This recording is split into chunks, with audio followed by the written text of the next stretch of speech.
Hey guys, welcome back to another video. So today I want to talk about the Vive Cosmos. So it officially came out just 2 days ago, so I bet a lot of you guys are finally receiving your Vive Cosmos, and I understand that this is a really exciting time for you guys because I know some people, a lot of my subscribers actually bought this system. I personally have not bought this yet because I'm just out of money, so I bought my Valve Index already. I bought the Oculus Quest. I had a Rift S for a while and I returned it because of some issues, but that was a great headset as well. I have the HTC Vive with the Vive wireless adapter, so I'm really familiar with the headsets, and I do like the Vive Cosmos and a lot of the stuff they're doing, but I have to make a video talking about the system because now there's a lot of reviews out, and I want to give you guys information just to warn you about some troubles that you might have with this device, because simply enough, this is going to be a device that you might have some issues with, might be really annoying right out of the box. I know the issue with me with the Rift S, for some reason, I was having a lot of annoying issues with it. It reminded me of the old HTC Vive days where there'd be something not working and I would have to find some way to fix it.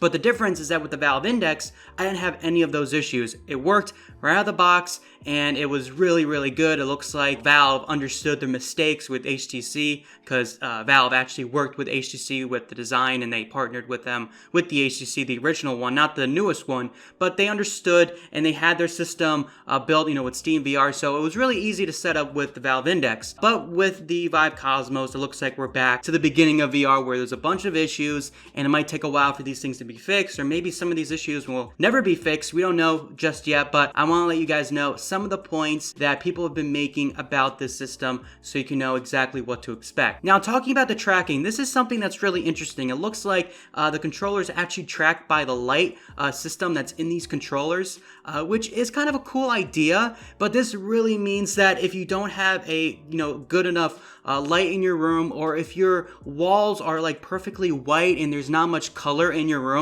then you're going to have a really bad tracking experience. Now, this is not good at all. I think they should have done something better with these lights inside these controllers, because another issue with these lights in these controllers is the fact that it takes up 2 batteries for each controller. Now, if you have the Oculus Touch controllers, you understand that it takes 1 battery, AA battery for each controller, which isn't that bad. It's pretty good, and it lasts for a pretty good time. But with this, you have to put 2 AA batteries in each controller, and it only lasts 2 to 3 hours. So literally one VR play session, you could be out of batteries, out of 4 AA batteries just like that. I think this is a terrible design. It's definitely not going to be good for the longevity of these controllers. I also heard that they're really heavy, which I do like weight to my controllers, and I know the Oculus Touch controllers don't have much weight to them, so it's kind of cool, but it really depends on who you are. But with these controllers, they have tracking issues, and they take too many batteries, and they die out really quickly, it seems. But of course, I don't have it. I haven't tested it. This is just what other people are saying. That is something to be definitely a little concerned about, because there's a lot of reports of really bad tracking.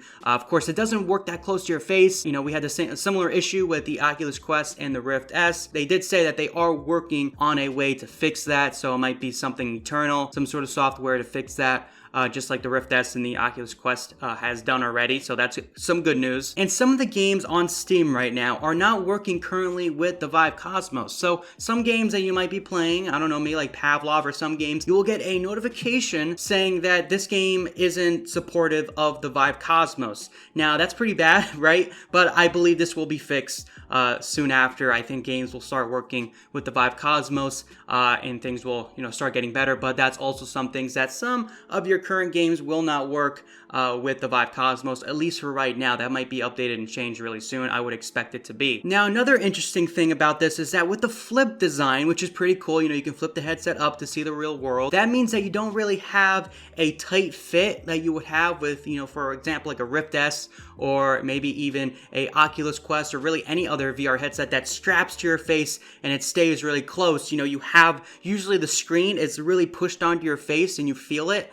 It looks like with the Vive Cosmos, it's a little, loose because of that flip-up design, which also makes it harder to get the sweet spot that you want and the best angles, and also the field of view. So you might have some issues trying to find your sweet spot. I know that it uses the lenses, I think, from the original HTC, so you might see some God rays and stuff like that, and that's also why I think you're getting this smaller sweet spot. I know the Valve Index has a pretty good sweet spot, and the Rift S has like an amazing sweet spot, so just watch out for that. It really depends on who you are, I think, and it's really gonna find your own fit to your head, and it's gonna depend on the person buying the headset, which I think could be a real issue for some people, but it's just going to depend on your experience, but it's just something to know. Now, some good news I want to mention real quick is that the screen does have a higher resolution than the Valve Index, and I did hear that it has a little bit better of a clarity in the screen when you're using this headset compared to the Valve Index. So there is some sort of advantage if you did buy this headset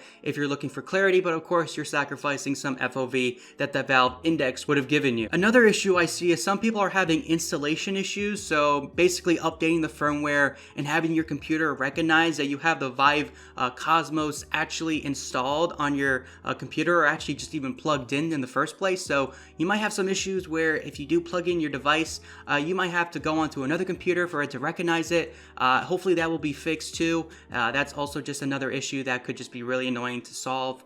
But there are some installation issues with the Vive Cosmos. The cord for the Vive Cosmos is a little bit like the Vive Pro. It uses the same link box, I'm pretty sure. So this device is taking a lot of cues from the Vive Pro, which means that the cord is really easy to get tangled up in. I've seen this in some videos that the cord is, really easy. Just, if you move around just a little bit, it's going to get tangled up, which is really annoying. I mean, a lot of the newer headsets have solved this issue somehow. I don't know exactly into the details how, but I know with my Valve Index personally, and when I had the Rift S, I had really small issues with, things getting tangled up. But of course, if you're in a intense VR session and you're going around constantly, moving around, going in circles, then you will have those issues on any headset. But it seems to be more of an issue with this cord on the Vive Cosmos, just to be aware. Of course, this could be fixed with the Vive wireless adapter if you do plan on getting that.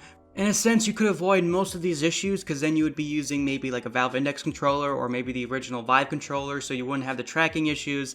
You would be using outside-in tracking, which would also be a better experience than inside-out tracking, at least with this device.